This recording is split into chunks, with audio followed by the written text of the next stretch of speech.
Hello, good evening, and welcome to Sports Central on Best Update TV. We sincerely apologize that we are bringing you this program later than it should be, but we promise to give you the best as usual, as we do right here on Best Update TV. You know it, we always bring you the best. Today on Sports Central, I'm going to be your host as always, Chima Joy, and I have a special guest in the house. We'll be giving you all the latest Premier League gist on the matches so far, the transfers, the purchase, and the chances of clubs to buy other players needed to complement their team after the World Cup break. Right now, we've seen a lot of matches between Monday, the 26th of December, to yesterday. We had Man United play, and we are looking at other players who will be playing tomorrow. But I wouldn't be giving you all the gist because I want to actually keep you on suspense as I wait on my guest to join me right here in the studio. Ladies and gentlemen, don't go anywhere. This is Sports Central on your favorite TV station, Best Update TV. Don't go anywhere. I'll be right back.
All right, welcome back to Sports Central on Best Update TV. Before we went on that break, I told you about my very special guest in the house. Today we have a sports analyst whose name is Freedom.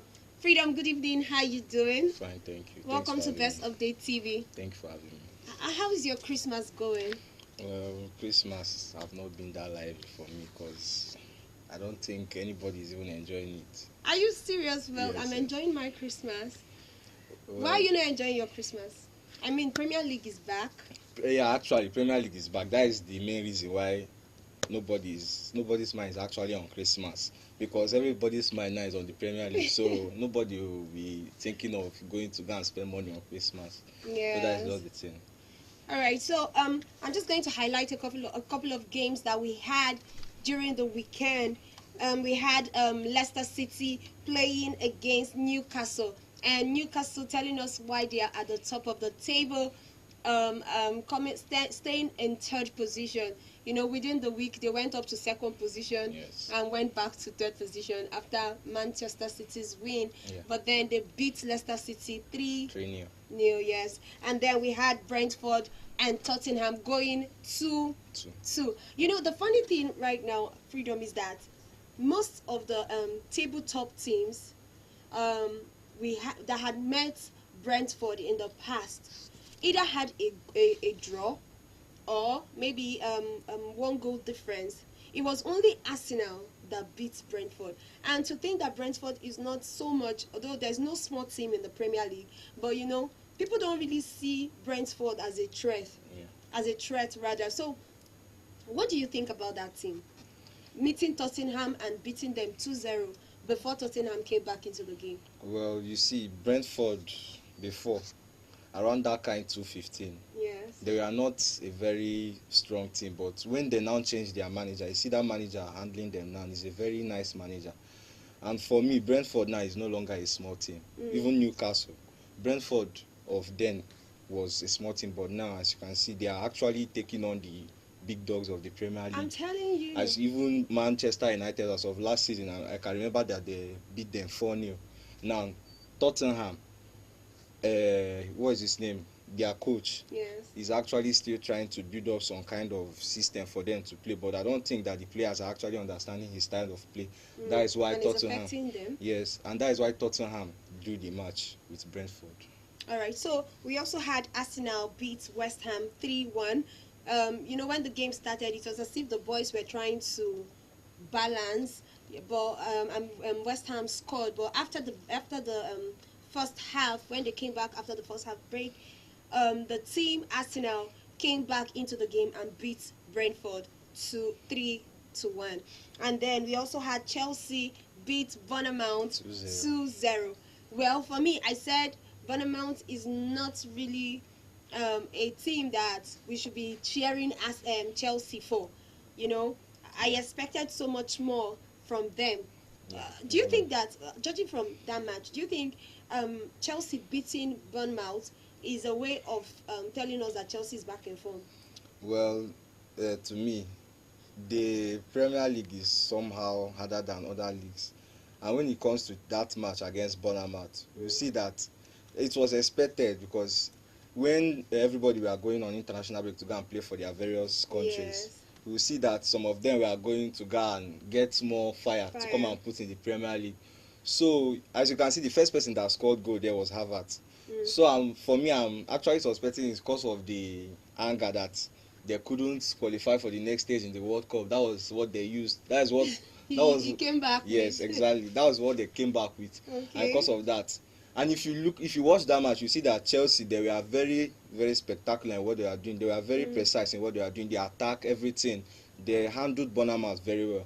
So that is what happened in that match. Well, do you think that them handling Bournemouth very well is because the Bournemouth team is not really a team? I mean, they're among the last 10. So do you think it's because the team is not as strong as the other teams? Well, in the beginning of the season, Bournemouth was not that strong actually. They are like, let me say, a weak link to the Premier League teams.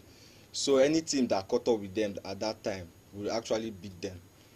But around when the World Cup was approaching, they started like coming up a little bit. But it's like now their fire has gone off. Bournemouth is no longer in form. I think Chelsea is now back in form too.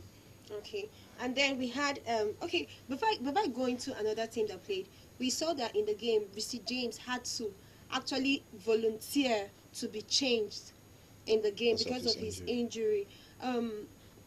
For me, I believe that that's a big blow for Chelsea team, because that's one of their star players, if not their star player. Do you think Reece James having that injury will be affecting Chelsea in subsequent games? Well, I think so, because Reece James is one of a kind right back. And I don't think we have anybody that can replace him in Chelsea. As of now, some Chelsea fans, for me, I'm a Chelsea fan, I'm a real Chelsea fan. Some Chelsea fans might be thinking that Chalobah might do the job very well, but I don't think so. Reece James, even in our Champions League game, we see the way he performs. He's not any kind of defender. He doesn't allow any striker to pass him anyhow. So anytime he's in the game, he's always using his mind to play the game. So I think now that he's out, it might actually affect us. When some other teams are attacking us, they might follow from that his wing. And with the game against Bournemouth, immediately he left. The form of the game actually changed. Yeah, it's true. It was like something happened, and their playing either slowed down. I don't know how to put it, but I know that anybody who watched that game knows what I'm talking about. Yes. When he actually went out of the game, our attack started fluctuating, but with time we still had control of the game. So Reece James going out due to injury will actually affect us. All right. So as a Chelsea fan, I'm glad you're actually a Chelsea fan, and we're talking about Chelsea. A lot of people believe that the Chelsea coach should be changed. Yes. Are you on that boat? Yes, I'm on that boat. Number one is because Tuchel should have never been. Our mistake started from when Tuchel was sacked. Number one is that Tuchel should have never been sacked, and that new owner that we have doesn't know anything about football. All this is new to him.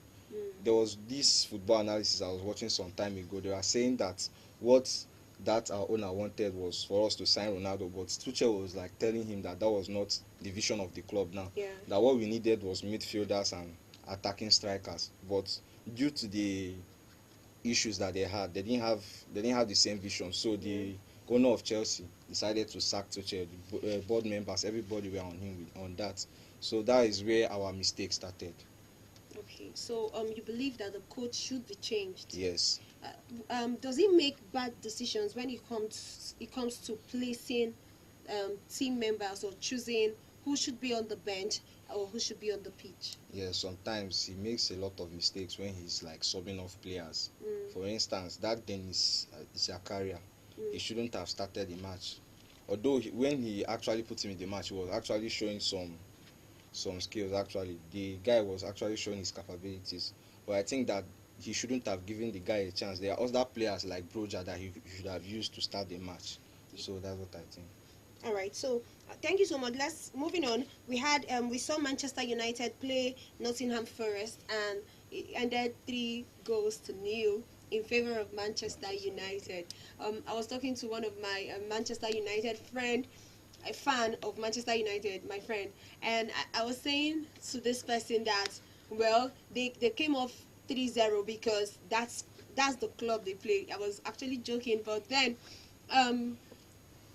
we saw another kind of Manchester United play.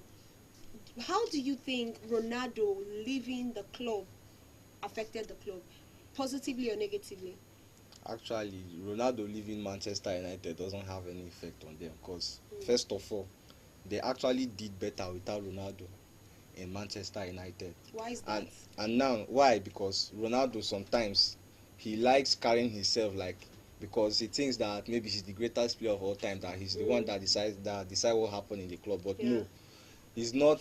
He has not yet reached to that extent. Yeah, he has not yet reached to that extent of deciding the club affairs. So him leaving Manchester United doesn't have an effect on them. It even helps boost their confidence. If you watch that match that day against Nottingham Forest, Nottingham didn't even have a chance against Manchester United because their attack, Rashford now is back in form. Anthony Martial too is back in form. All those players who were overshadowed by Ronaldo are now back in form. So I don't think him leaving Manchester United has an effect on them. You know they have a new number 11. Yes. How do you think he performed in the game? For me, that their number 11, Anthony by name. I think he just likes showboating all the time. They put him in a game. The guy just likes performing too much. Okay. Though he doesn't like obeying the coach like that. At times, if you give him the ball, he would like to dribble too much before he gets the ball back, and because of that, the opposing team might win over the ball before he could even do anything reasonable. So that's what the team. All right. So moving ahead, we have a couple of other matches coming up tomorrow. We have different matches. We'll be starting with tomorrow's game. We have West Ham meeting Brentford. You know, West Ham is a team that met with Arsenal and Brentford. We already know. What are the chances in that game for both Brentford and West Ham? Well, for me, I think that game might end in a draw or a win in favor of Brentford. Because if you see Brentford now, they are the ones taking on the big doors of the Premier League, and for them to go and face West Ham right now is not in form. They are even fighting relegation as we speak. I think they were fighting relegation before we went for international break, but now I think they are no longer fighting relegation. So the match against Brentford will be in favor of Brentford. The match against West Ham, will be in favor of Brentford. All right, and then we have Leicester City meeting Liverpool, same tomorrow by 9 p.m. For me, Liverpool will actually win that match. But that is depending on how they play their game. You know, now they have a new wing, an attacking winger. So for me, Liverpool will win that game.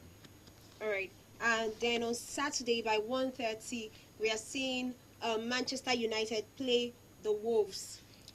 Manchester United and Wolves have a very big issue because anytime they meet up with Wolves, Wolves like scoring first before they score. If you look at their previous matches, you see that Wolves like giving them problem.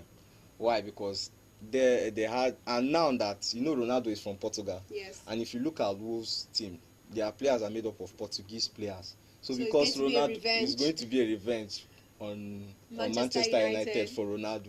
So I think Wolves might actually hold that in that match. All right. Why? Because it's going to be a revenge, or because they want a win? Because By they want all a win means. and a revenge. All right. So moving ahead, let's talk about transfers. Yeah. You know, we saw Manchester United going for Cody Gakpo within Yes. the week, and then all of a sudden, it just happened overnight. We saw Liverpool Hijack bought the the deal. guy already. I feel that Manchester United did not really need Cody Gakpo, but losing him, is it out of? Do you think that losing out on Cody Gakpo is because they didn't need him anymore, or because Liverpool gave a better offer? You see, Manchester United board is another thing that have problem. That is one of the reasons Ronaldo left. Their board is kind of not in place. Indecisive. Yes, they are too indecisive. And if you see, Seth, there are actually some companies that want to buy Manchester United. So for me, Liverpool had a better chance at signing Cody Gakpo. But why Manchester United wanted to sign him, because this their new manager now, Eric Ten Hag. Yeah. Cody Gakpo has his style of play. That is why Manchester United wanted to sign him. But actually, Liverpool hijacked the deal. So that's just how things are. All right, and then there's been a lot of controversy regarding the Jack Grealish 100 million naira deal from Aston Villa to Manchester City. One, I want to ask, does the Manchester City squad really need him so much to spend that kind of money on him? Actually, I didn't think they actually need that guy. Number one is because that guy is, for me, he's a fraud. He doesn't know anything about attacking midfield or being a left winger. Yeah. They just did it because he's an England player. If you look at other England player signings, you see the kind of high price they put on their players because he's an English player. That is why they decided to sell him for 100 million. But when they want to like sign another player from another club that is not an English player, you see the price won't even be up to like 87 million. I mean, Cody went for about 50 or so. 50, yeah. So the thing is that why they actually signed him was because of Raheem Sterling moving to Chelsea. So that's why I think they actually signed him. They want him as a replacement. Yes, but for me, I didn't think they needed that guy. Okay, so Manchester City has Haaland. Yes. And that guy has been a nightmare for every club, especially for Arsenal. You know, being on top of the table and a few points away from Manchester City. Yes. You know, but he made a statement recently and he said that Arsenal is going to be a lot difficult. Okay, this was coming from Pep Guardiola. He said Arsenal will be a lot difficult to pursue in this season, maybe because of the way they are playing or something. Now, do you think that Arsenal's form can hold a big gap between Manchester City and Arsenal, knowing that Manchester City has Haaland? Arsenal's form might actually fluctuate like maybe towards the end of the season. But because I don't think they are going to win that league. And if you look at Haaland now, he's just 4 goals away from beating the former Golden Boot. 20 goals 20 in 14 goals. He just games. need 4 goals now to complete the goals and beat the former Golden Boot challenger. Former Golden Boot winner, I mean to The say. guy is a beast on the So pitch. for me, if they should actually have a face-off, Manchester City versus Arsenal, I don't think they will beat Manchester City. And towards the end of the season, I don't think Arsenal will have any form again or any chance again of winning the Premier League, because as long as Manchester City is there, they don't have a challenge against the title. All right, but then for the coach to make that kind of statement, don't you think that he's seeing Arsenal as a big contender? For now, they're actually a big contender because during the beginning of the season, if you look at all those big clubs that used to face Arsenal before that, once they catch Arsenal, they actually beat Arsenal. It's a win for them. During last season, Arsenal wasn't informed, but now that Arteta has signed some some new players like Odegaard, Zinchenko, Mm. all those players that were on injury before Gabriel Jesus. Although he's on injury now, but they still have a replacement for him. All those players now they are in form. I think Arsenal. I mean, Nketiah scored in the last game. Yeah. We have Gabriel Martinelli. Yeah. They are doing well. Well, for me, it's actually because of their midfield game, the way they actually organize their midfield game. That's why they're in form. But if something should happen along the way and their midfield game or one of their midfielders go on injury, I don't think Arsenal might be in form again because it's just their midfield and their attackers. They have Bukayo Saka, Martin Odegaard, Thomas Partey, and Martinelli.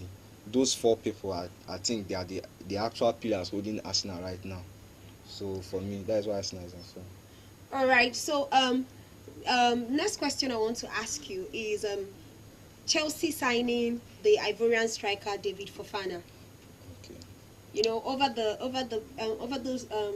the week, a lot of bidding has been going on between different clubs against the January transfer window that will be opening, and a lot of clubs are shopping desperately. They are shopping desperately. Now, do you think that buying David Fofana is a good idea? And then we have Enzo Fernandez. For me, that buying of a new striker, especially that kind of striker, I've watched what the guy can do. The guy is good, but I didn't think Chelsea actually need him. Although now we have signed him, I would like to see what he can do.